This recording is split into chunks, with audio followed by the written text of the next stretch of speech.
예수님의 공생의 사역이 드디어 시작이 되었습니다. 그 출발점은 가나의 혼인잔치 자리였습니다.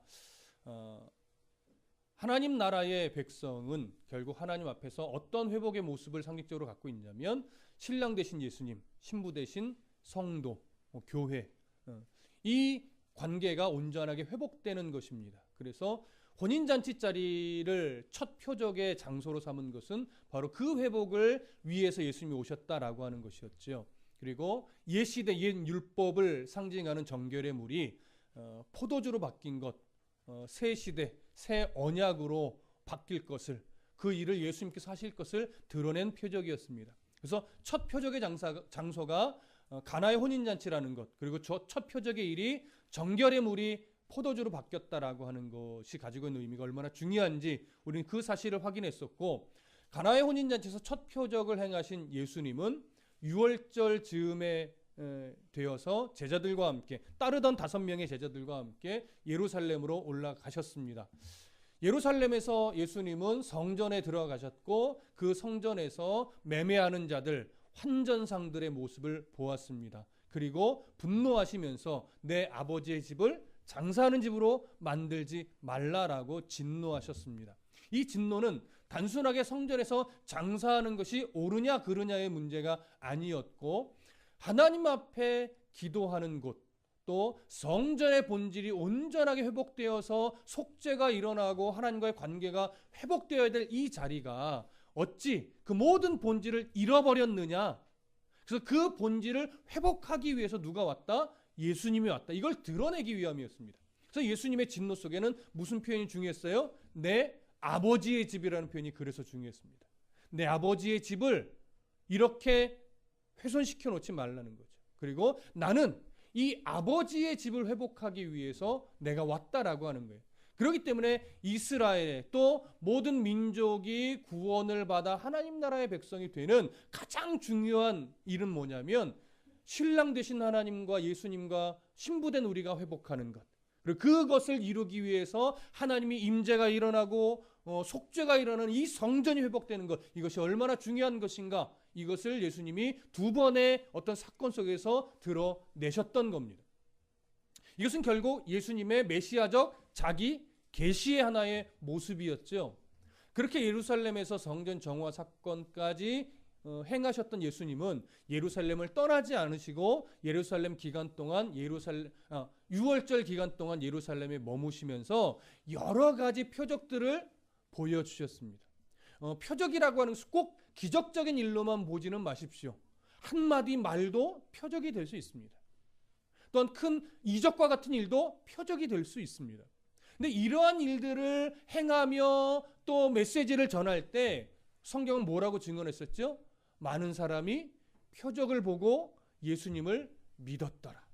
좋은 일처럼 보이지만 예수님은 그 표적을 보고 믿은 그 사람들의 믿음을 온전한 믿음으로 인정하지 않으셨습니다. 이유는 성경이 뭐라고 증언합니까? 이는 그 사람의 마음을 아시기 때문에, 너희들의 믿음의 근거가 어디에 내려 있는지를 내가 알기 때문에 너희들의 지금의 믿음을 내가 인정하지는 않는다라고 하는 것이었습니다. 그래서 그들에게 자기 몸을 의탁하지 않았습니다. 신뢰하거나 믿지 않았다는 얘기죠.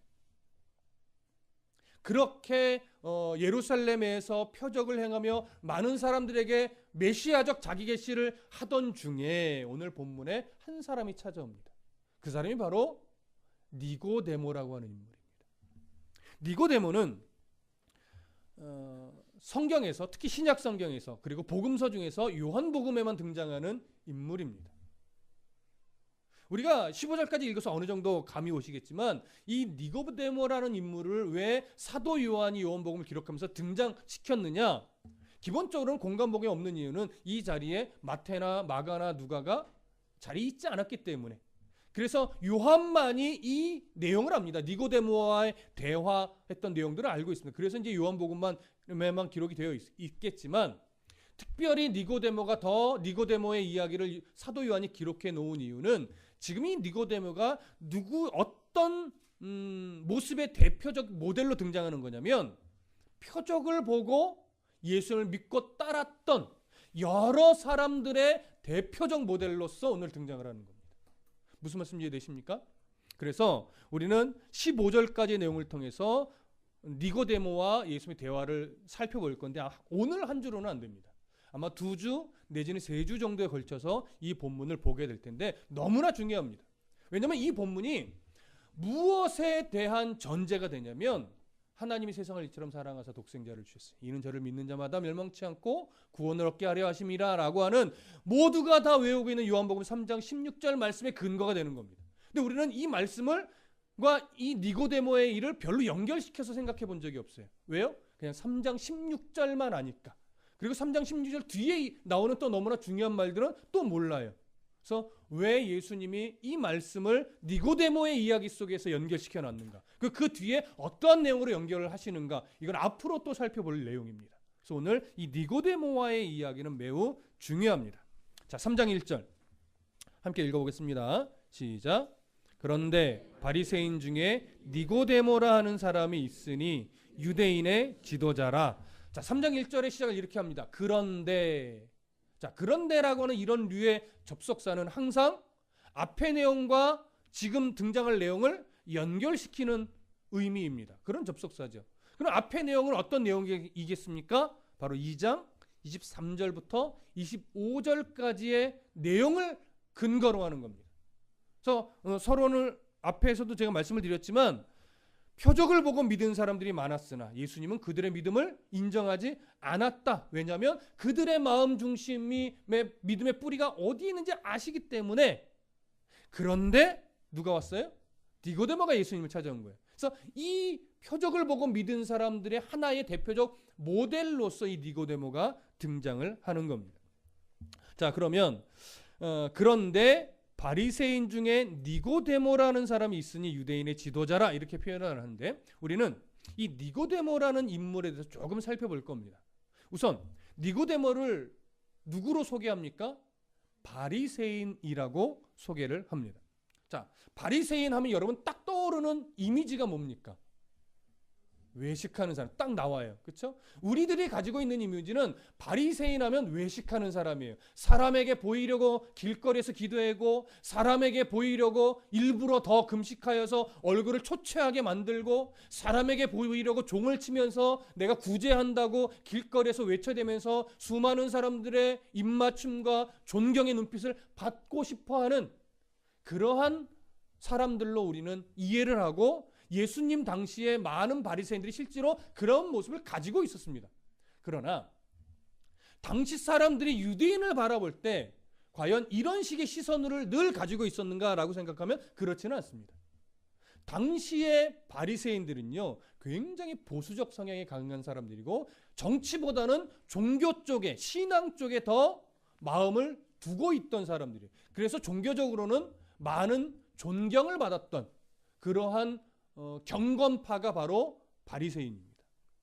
당시에 유대인 중에 어떤 경건파에 속하는 대표적 부류라고 하면 크게 두 부류입니다. 사두개파와 바리새파. 그래서 사두개파에 속한 유대인들을 사두개인이라고 주로 표현을 하고 바리새파에 속한 유대인들을 주로 바리새인이라고 합니다. 그러나 이 두 부류 중에 실제적으로는 어떤 부류의 사람들이 더 많았냐면 사두개파에 속한 사두개인들이 훨씬 더 많았습니다. 바리새파에 속한 바리새인들이 그리 많지 않았습니다. 어떤 학자들은 유대인 중에 바리새인은 아마 기껏해 6,000명 정도밖에 되지 않을 것이다 라고 견해를 제시하는 분도 있는데 꼭 그렇게 보기는 어렵습니다. 그럼에도 불구하고 바리새인들이 그렇게 많지는 않았구나 이런 생각을 해보게 됩니다.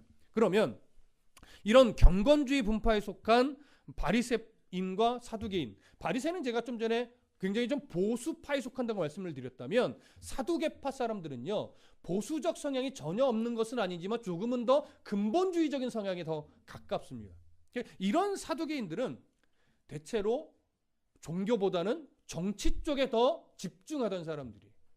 그래서 좀 부유한 사람들이 많습니다. 그리고 이 사두개파에 속한 사람들의 부류는 주로 어떤 류의 사람들이냐면 대제사장이 주로 사두개파에 속했고 제사장 그룹이 주로 사두개파에 속했습니다. 그러니까 제사장들 중에 바리새파에 속한 사람은 극히 일부분이었어요. 그리고 산헤드린 공회의 의원들의 어떤 비율을 봐도 대부분이 다 사두개파 사람들이고 바리새파 사람들은 일부 몇 명이에요.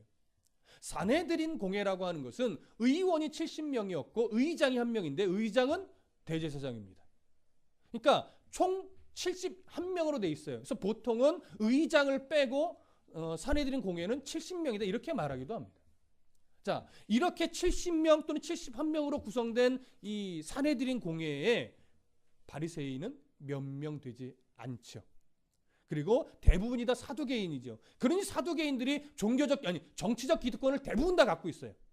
그러니 부유한 사람이 많을 수밖에 없고 어떤 정치적 영향력은 사두개인들이 훨씬 더 많습니다. 그러나 한 가지 약점은 뭐냐면 종교적인 부분에서는 별로 치우치지 않다 보니까 사람들에게 종교적 존경은 덜 받습니다. 다만 바리새인들은 정치보다는 종교 쪽에 더 집중을 하는 보수적 성향이 강한 사람들이다 보니까 정치적인 영향력은 좀 약한데 종교적인 존경은 훨씬 더 백성들에게 많이 받습니다. 그러다 보니까 산헤드린 공회에서 그 의원 자리를 차지하는 숫자는 적으나 그들의 한마디 한마디를 이 산헤드린 공회의 사두개파 사람들이 간과하지 못합니다. 우습게 여기지는 못합니다. 왜냐하면 백성들에게 존경을 거의 다 받고 있기 때문에.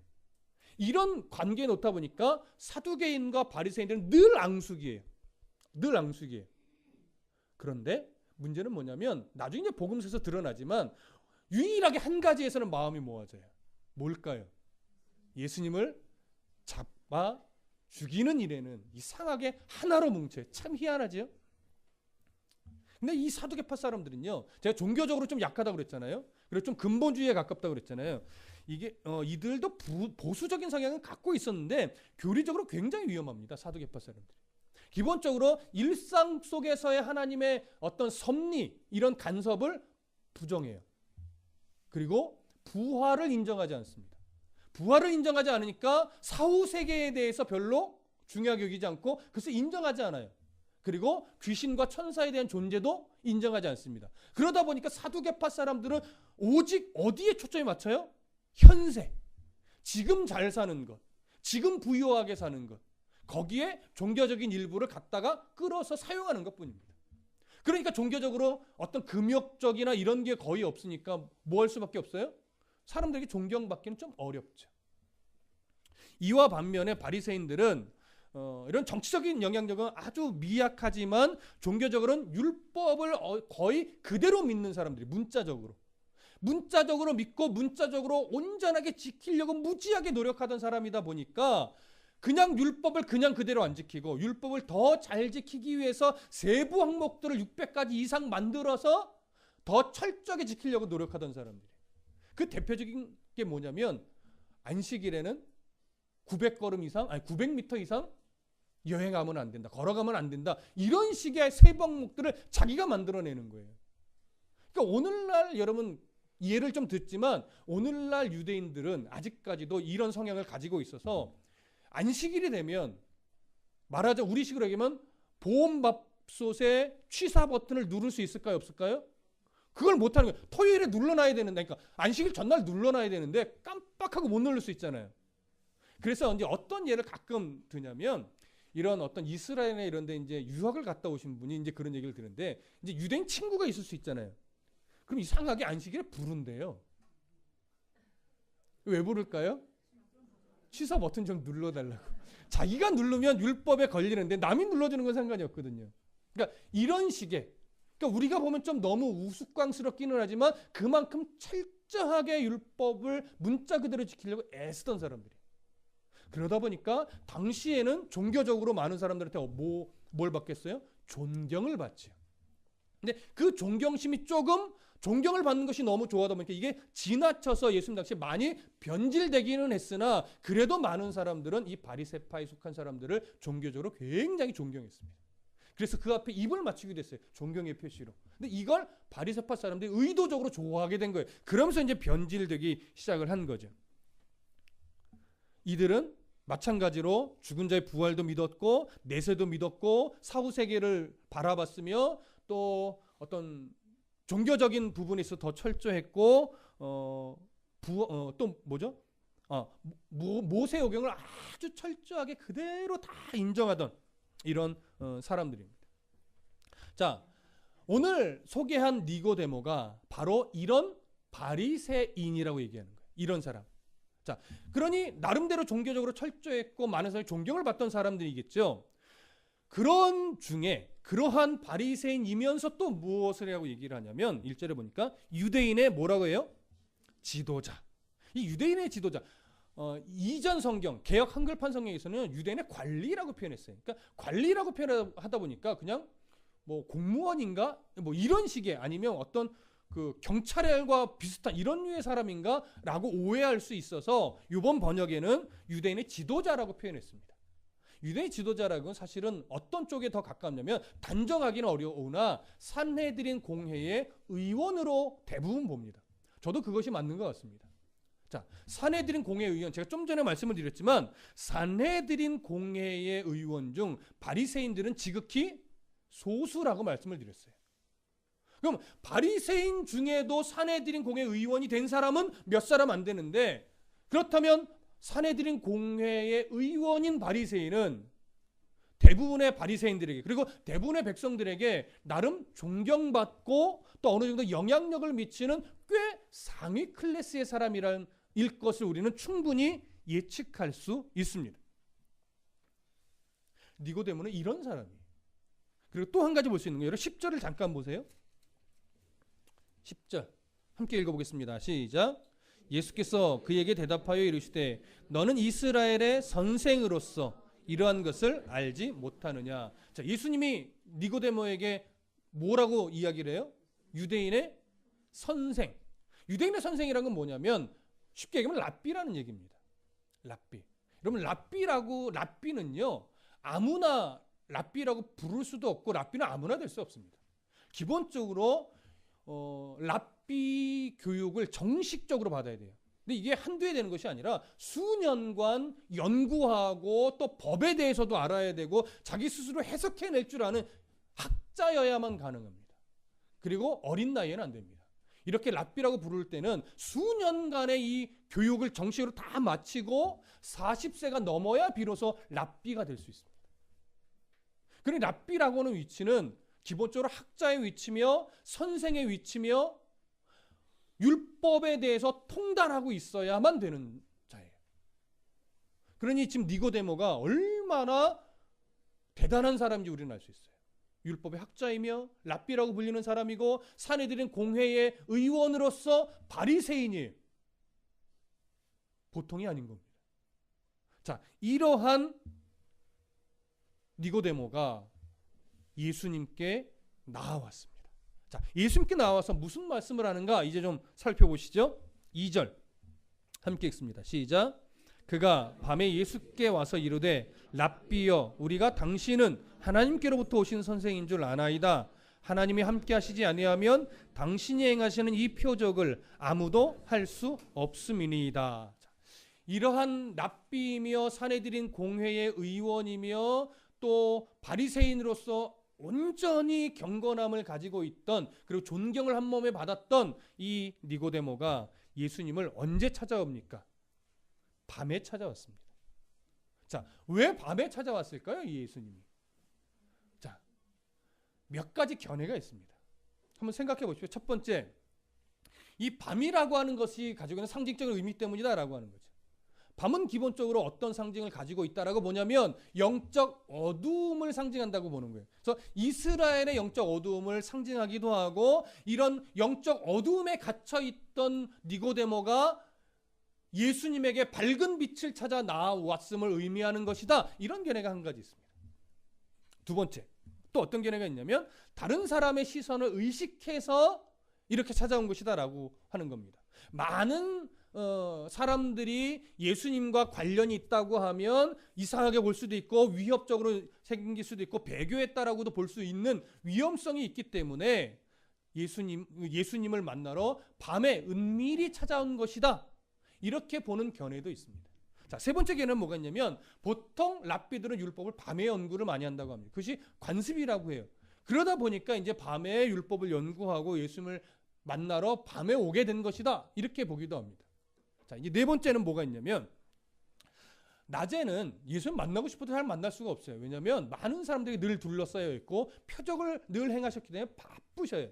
그래서 낮에는 만나고 싶어도 만날 수 없기 때문에 그래도 예수님이 쉴 수 있는 한가한 시간, 예수님을 그래도 깊게 교제하기에 좋은 밤 시간에 예수님을 만나러 온 것이다 라고 하는 견해입니다.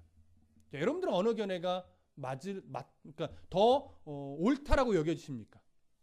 어느 견해나 사실은 단정할 수 있는 견해는 없습니다. 그런데 보편적으로는 어떤 견해를 보냐면 보편적으로 두 번째 견해를 봅니다. 많은 사람들의 시선을 의식해서. 근데 이 견해는 어떠한 약점이 하나 있냐면 예수님이 지금 사역 후기입니까? 초기입니까? 초기란 얘기는 종교 지도자들의 시선 속에서 예수님이 어떤 경계의 대상일 때입니까? 아직 경계의 대상이 아닐 때입니까? 아직 아니에요. 그런데 다른 사람의 시선을 의식할 이유가 있을까요? 없을까요? 사실은 좀 무리합니다. 아무도 예수님을 아직은 경계의 대상으로 놓고 있지 않을 때란 말이죠. 이것이 예수의 공생의 사역 말기라면 충분히 가능한 이야기인데 공생의 사역 초기이기 때문에 굳이 이런 정도의 사람이 남을 의식하고 찾아와? 왜냐하면 자기 자신의 위치도 높고 그 정도의 영향력을 충분히 가지고 있거든요. 그래서 두 번째 견해가 보편적이긴 하나 요즘의 어떤 시선으로 또 신학자들의 견해를 보면 이쪽으로 가는 경우가 좀 드뭅니다. 최근에는. 저도 이런 상황들을 비춰볼 때 이것은 다른 사람의 시선을 의식해서 밤에 찾아왔다기보다 예수님이 낮 시간 동안 얼마나 많은 사람들에게 표적을 행하시며 자신을 계시한 이 사역에 바쁘셨는가를 드러내는 것으로 보여집니다. 많은 사람들이 표적을 보고 예수님을 믿었잖아요. 그렇죠? 그만큼 바빠서 낮 시간에 예수님을 만날 수 없고 이제는 예수님 좀 쉴 수 있는 한가한 시간, 밤 시간에 예수님과 깊이 교제를 나누고 싶어서 그 시간에 찾아온 것으로 보는 것이 오히려 더 자연스럽다라고 여겨집니다. 그래서 여러분들은 그 정도의 이해를 가지고 생각해 보시면 될 것 같습니다. 자, 그래서 밤에 예수님을 니고데모가 찾아옵니다.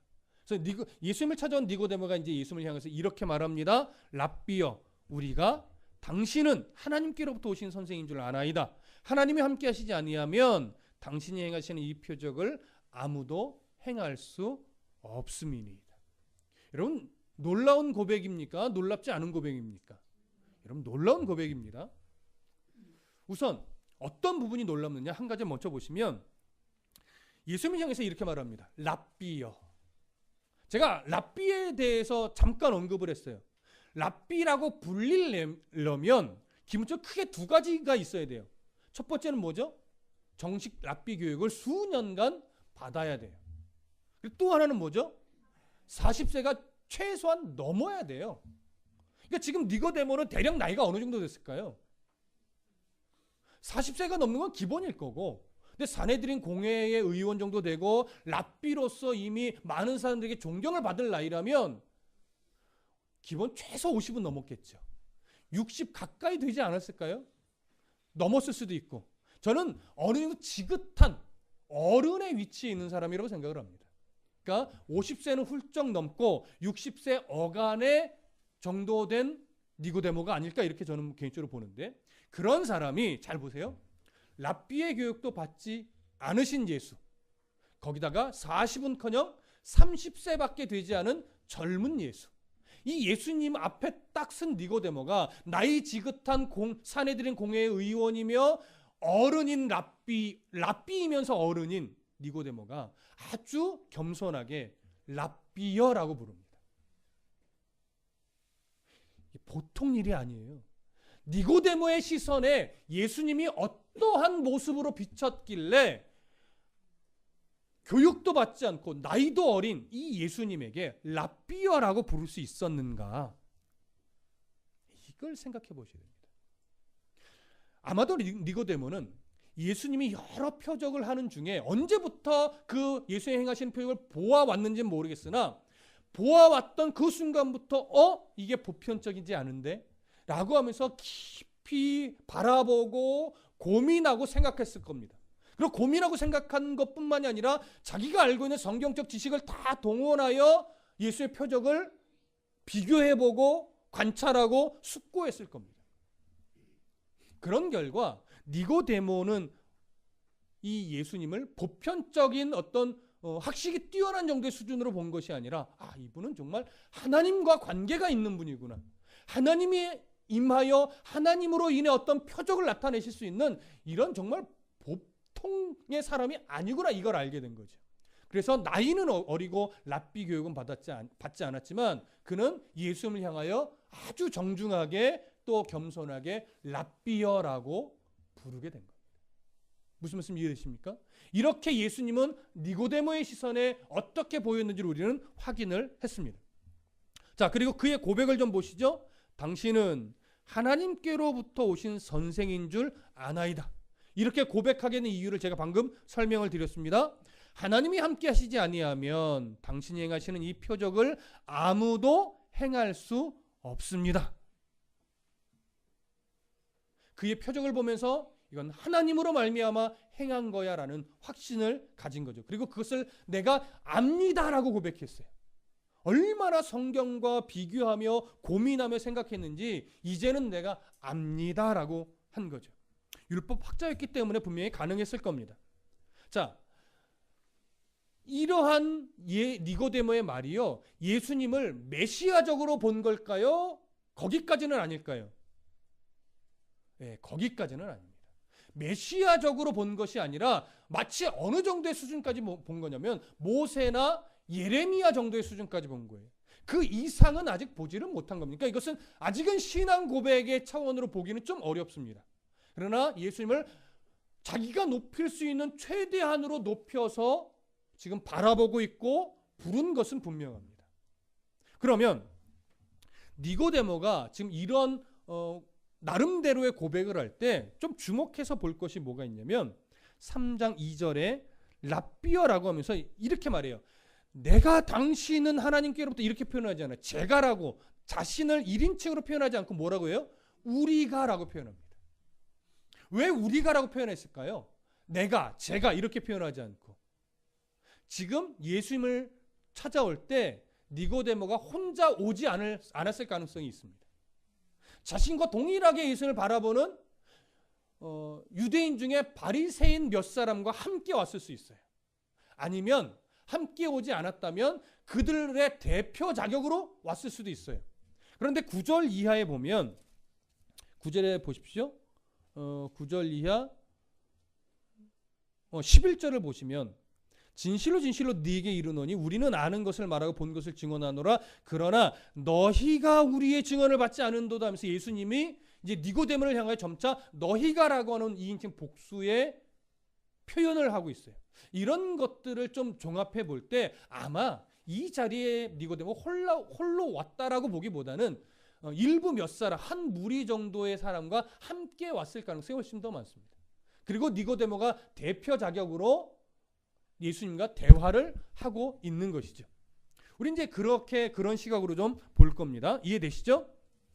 자, 그렇게 와서 유심히 관찰했고 자기들이 관찰한 결과를 총정리해서 당신 하나님으로부터 오신 사람임을 제가 압니다. 이렇게 고백을 했습니다. 자, 그러면 예수님은 어떻게 이제 니고데모의 고백에 반응을 했을까요? 한번 보시죠. 3절 함께 읽습니다. 시작.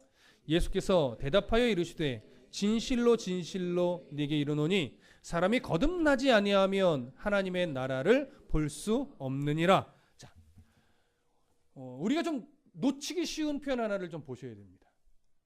그냥 간과하고 지나치기 쉬운 표현. 예수님이 이렇게 말하죠. 예수께서 사도 요한이 이렇게 기록하는 겁니다. 예수께서 대답하여 이르시되. 한번 생각해 보세요. 예수님이 대답하여 이르시되 약간 문제가 있는 표현입니다. 뭐가 문제일까요? 예수님이 대답하셨대요. 그럼 앞에 니고데모가 뭐 해야 돼요? 질문을 했어야 되잖아요.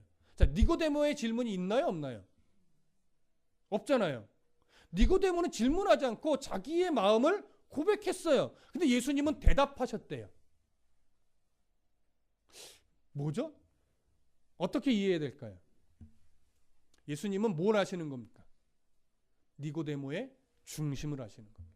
그 니고데모가 어떠한 한계에 갇혀 있는지를 아시는 겁니다. 그래서 그 마음에 뭐 하시는 거예요? 대답하시는 거예요. 그가 갖고 있는 문제점, 그가 가지고 있는 한계, 그에게 뭐가 필요한지를 정확하게 아시는 하나님은 그의 고백을 신앙 고백으로 바꿔서 너의 고백이 귀하다 이렇게 반응하신 것이 아니라 네가 안다고? 네가 나의 행한 표적을 보면서 내가 어떤 존재인지를 안다고? 너는 몰라. 너는 아직 한계에 갇혀 있어. 네가 정말 알아야 될 것은 그게 아니야 라고 하면서 그가 알아야 될 것이 무엇인지를 지금 드러내고 있는 겁니다. 무슨 말씀 이해되십니까? 자, 그러면 질문이 없었던 니고데모에게 예수님은 그에게 뭐가 필요한지를 알고 전하는 그 표현을 좀 보시죠. 내용을 3절을 다시 보시면 이렇게 말합니다. 진실로 진실로, 이것은 아멘 아멘과 같은 뜻이죠. 강조하는 거예요. 진실로 내게 이르노니 사람이 거듭나지 아니하면 하나님의 나라를 볼 수 없느니라. 자, 저를 보십시오. 우리는 거듭난다는 것이 무슨 의미인지 사실은 이제 알아요. 너무나 자연스럽게 합니다. 중생이라는 것, 다시 태어난다라고 하는 것이 어머니 뱃속에 들어갔다 나오는 것을 의미하는 것이 아니라 우리의 존재 자체가 하나님의 자녀로, 죄의 종노릇 하던 우리가 의의 종노릇 하는 자로 그 존재 자체가 바뀌는 것을 의미한다는 걸 알아요. 그런데 니고데모는 이게 이해가 안 되는 겁니다. 니고데모가 4절에 이렇게 말해요. 니고데모가 이르되 사람이 늙으면 어떻게 날 수 있사옵나이까? 두 번째 모태에 들어갔다 날 수 있사옵나이까? 여러분, 이거는 아주 유치원적인 대답이에요. 여러분, 니고데모가 지식이 짧아서 지금 이렇게 대답하는 것이 아닙니다. 이렇게 유치하게 대답할 수밖에 없었던 것은 이게 예수님의 이 말이 정말 납득이 안 돼서 그러는 거예요. 이게 정말 예수의 뱃속에 들어갔다 나와야 되는가 이렇게 생각해서가 아니라 어떻게 생각을 해봐도 도무지 납득이 안 되니까 할 말이 없어서 이렇게 그냥 표현하는 거예요. 그럼 뭐예요, 예수님? 뱃속에 들어갔다 나와야 되는 거예요? 내가 나이가 몇 살인데. 이런 식의 반응인 거예요. 그러면 니고데모는 왜 예수님이 거듭나야 된다라고, 거듭나지 않으면 이 표적을 보고 하나님의 나라를 볼 수가 없어. 네가 성경을 근거로 정말 아주 깊이 있게 깨달았다고 여기겠지만 너는 하나님 나라의 근처도 이해하지 못한 거야. 이 얘기를 하는 거거든요. 그럼 니고데모는 왜 이 거듭나야 한다는 말을 도무지 이해하지 못했을까요? 당시 유대인들은요, 어떻게 생각했냐면 당연히 하나님 나라에 우리는 간다라고 생각했어요. 당연히. 어떠한 사람만 못 간다라고 보냐면 일단 배교한 사람, 유대교를 떠난 사람은 못 가요. 그리고 율법이 정한 아주 심각한 죄를 저지르는 사람, 이런 사람들 빼고는 모든 유대인들이 다 하나님 나라에 들어간다고 생각해요. 당연히. 그래서 예전에 그 말씀드렸죠. 유대인들의 세례 요한의 세례를 설명하면서 유대인에게 세례를 베푸는 것이 유대인들은 이해를 할 수 없는 행위라고요. 왜냐하면 당시에 이 세례는 정결의식의 하나로서 누구에게만 베풀었어요? 개종한 이방인들에게만. 그래서 이방인들이 이방 세계에 있을 때 가지고 있던 이 더러운 부정함을 씻기 위한 용도로만 세례의 형식을 썼단 말이에요. 그래서 자신들은 이러한 깨끗하게 하는 정결의식 행할 이유가 없다고 여겼어요. 왜? 우리는 당연히 하나님 나라의 백성이고 우리는 당연히 하나님 나라에 들어가는 사람들이니까. 이런 이해를 니고데모도 똑같이 갖고 있습니다. 그러니 거듭나야 하나님 나라를 볼 수 있다니. 자, 5절에서는 하나님 나라를 본다는 걸 뭐라고 표현해요? 하나님 나라에 들어갈 수 없다라고 표현한 거예요. 한단 말이에요. 똑같은 의미예요. 하나님 나라를 보는 것, 하나님 나라에 들어가는 것. 하나님의 나라를 볼 수 없다는 것, 하나님의 나라에 들어갈 수 없다는 것. 똑같은 의미의 내용입니다. 니고데모가 이 정도는 알지요. 그런데 자기가 하나님 나라를 볼 수 없고 들어갈 수 없다니까 거듭나지 않으면 이해가 안 되는 거예요. 어떻게 거듭난다는 거야? 나는 이미 하나님 나라에 들어가는 걸 알고 있는데 뭐 어떻게 하라는 거야? 도무지 어떻게 상상이 안 가는 거예요. 그러니까 말하는 거죠. 뱃속에 들어간다, 어머니 뱃속에 다시 들어갔다 나와야 되는 겁니까? 이런 말도 안 되는 유치한 대답을 할 수밖에 없는 거예요. 여러분, 그러면 거듭난다는 게 뭡니까? 여러분들이 알고 있는 거듭난다는 거. 이걸 이제 사실은 니고데모가 이제 깨달아 가야 되는 거예요. 앞으로. 거듭난다라고 하는 이 헬라어 단어는요, 기본적으로 세 가지 의미를 갖고 있어요. 아노덴이라고 하는 단어인데 어떤 세 가지 의미냐면 첫 번째, 다시 다시 난다라고 하는 의미가 있고, 또 하나는 근원부터 난다라는 이야기. 근원부터 다시. 그 다음에 위로부터 난다는 얘기예요. 세 가지의 의미를 가지고 있는 단어인데 예수님은 이 세 가지 단어를 다 복합적으로 쓰는 겁니다. 근원부터 다시 위로부터 태어나야 된다는 얘기예요. 근데 니고데모는 어떤 의미로만 이해했을까요? 다시라고 하는 의미에만 이해를 한 거예요. 다시 태어난다는 것만 생각하는 거죠. 그러나 이것은 그런 의미가 아니라 나의 아주 근본부터 다시 위로부터 태어나야 되는 거예요. 우리는 이 말의 의미를 알아요. 그렇죠? 좀 전에도 설명을 드렸지만 다시 근원부터 위로 태어난다는 건 어떤 의미예요? 아담 이후로 우리 모든 사람은 이 존재 자체가 어디에 속한 자예요?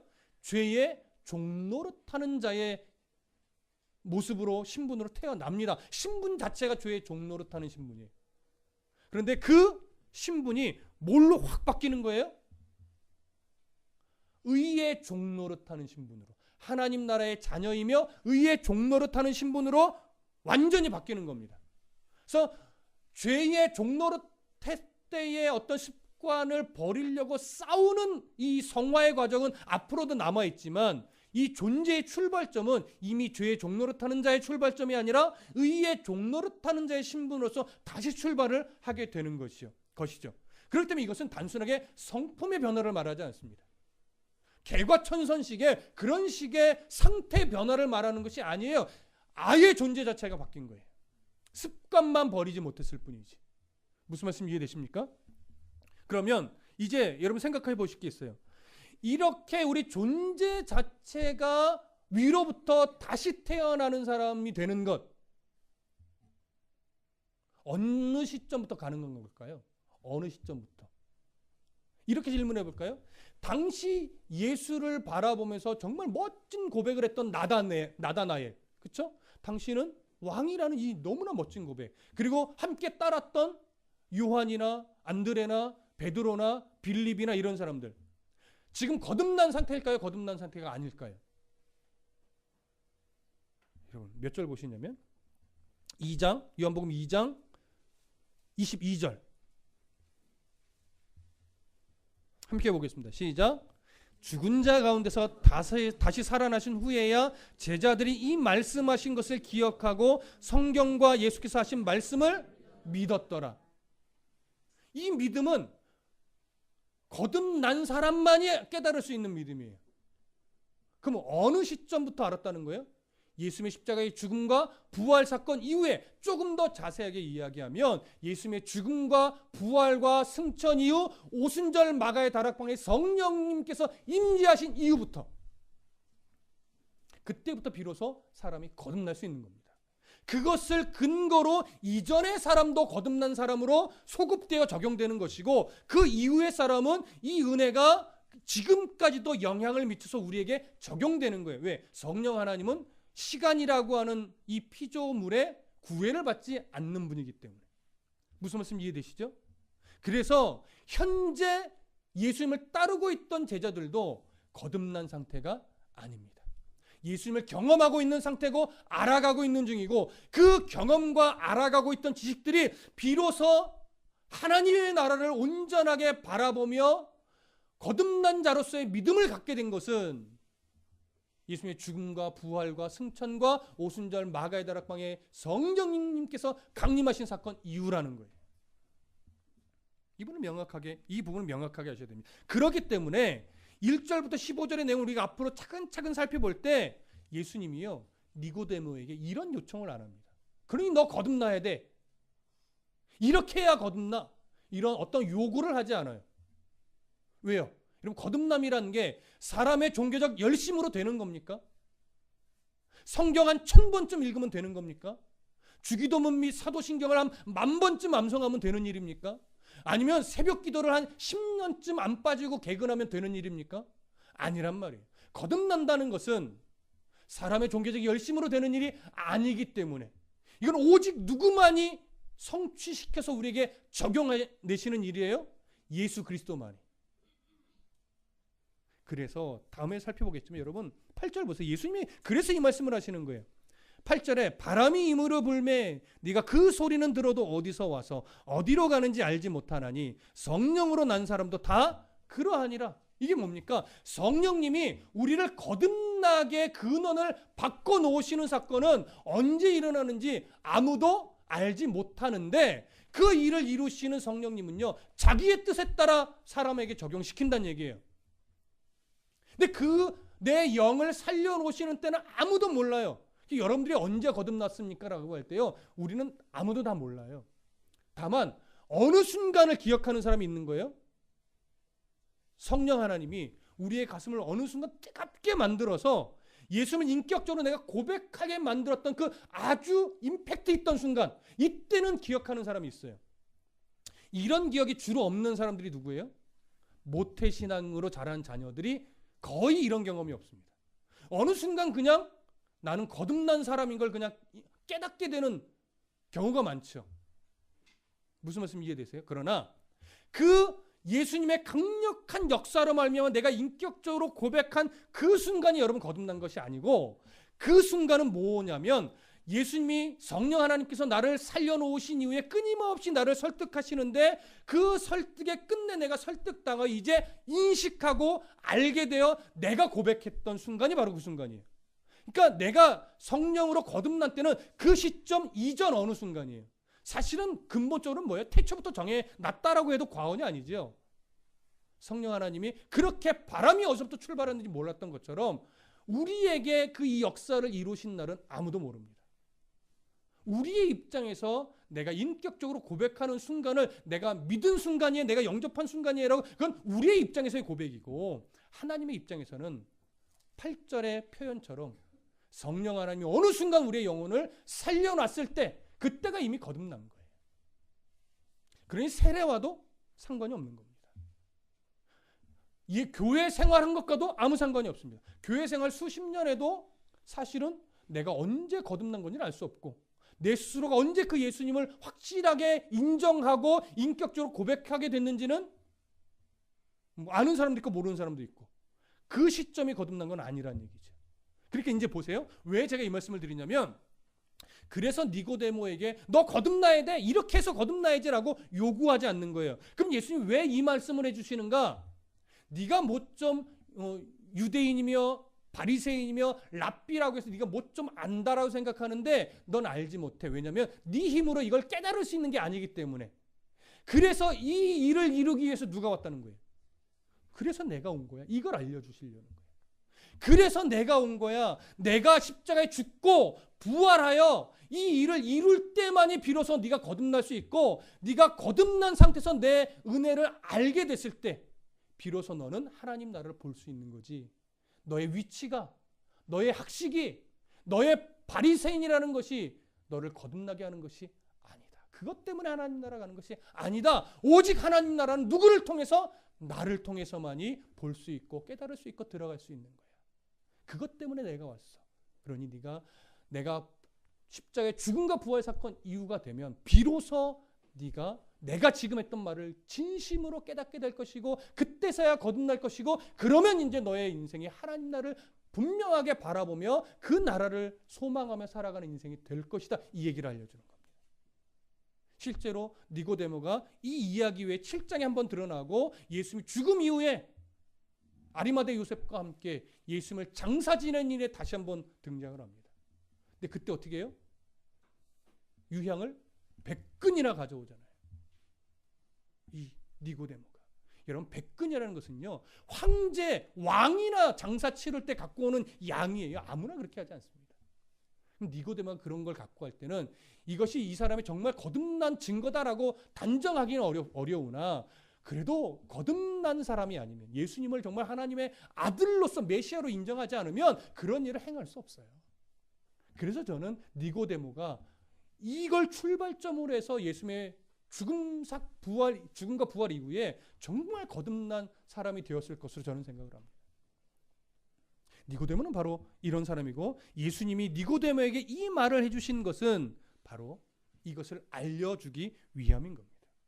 여러분, 혹시 우리 중에 아직 내가 정말 거듭난 것이 맞나라고 늘 나를 돌아보는 사람이 있어요. 그리고 또 때로는 나도 거듭나야 될 텐데, 나도 신앙을 좀 바르게 알았으면 좋겠는데, 이런 생각을 가질 수도 있고, 아니면 아직도 착각에 빠져서 표정만 보는 신앙인 사람도 있을 수 있어요. 이 모든 것이 다 사실은 십자가 앞에 다 뭐 해야 돼요? 내려놓아줘야 됩니다. 신앙은 내가 갖고 싶다고 되지 않습니다. 신앙은 철저하게 예수님의 말씀 앞에 설득되어지고, 그것을 정말 여러분들의 지식을 총동원하고 이해력을 총동원해서 고민해보고 분별해 봐야 돼요. 그 씨름을 하면 단순하게 과학적인 이성으로는 이게 분별이 되는 것은 아닌데, 우리는 분명히 그 고민을 해야 됩니다. 그 고민을 정말 진지하게 할 때 하나님이 드디어 뭐해요? 은혜를 주시면 그 고민이, 그 이성이 과학적으로 논리적으로 해결 안 되는 그것을 정말로 이게 과학으로는 증명이 안 되지만 이건 하나님의 역사 아니면 답이 없다라고 하는 걸 깨닫게 되죠. 그래서 진짜 의사는 여러분, 모든 병을 하나님이, 신이 낫게 한다는 사실을 인정하지 않을 수 없대. 진짜 의사는. 진짜 과학자는 만물의 어떤 과학 원리를 조명해 볼 때, 야, 이거 신이 설계하지 않았으면 답이 없다, 말이 안 된다, 이 고백을 진짜로 한다라고 합니다. 그래서 이제 요즘 과학 세계에 나타나는 게 뭐예요? 지적 설계론이죠. 하나님을 믿느냐 안 믿느냐의 문제가 아니라, 진짜 과학자들은요, 이게 지적 설계론을 주장한대요. 신적 존재가 이걸 설계해서 만들지 않았으면 이 우주의 이 오묘한 이 원리가 이렇게 적용될 수가 없다라고 인정을 한다. 그러니 여러분, 억지로 믿음을 가지려고 하지 마시고 끊임없이 말씀을 듣고 정말 판단하고 고민해 보십시오. 이게 신이 아니고서는 이런 일이 일어날 수 있는가?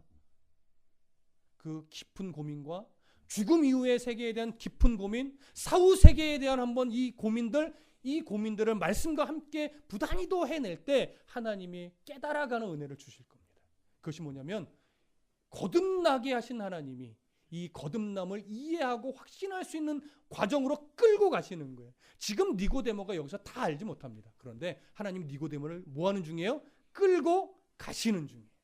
우리는 그 과정의 첫머리를 살펴본 겁니다. 그래서 우리는 1절부터 3절을 통해서 이 출발점을 받고 이 대화의 과정 속에서 더 깊은 의미를 앞으로 찾아갈 것입니다.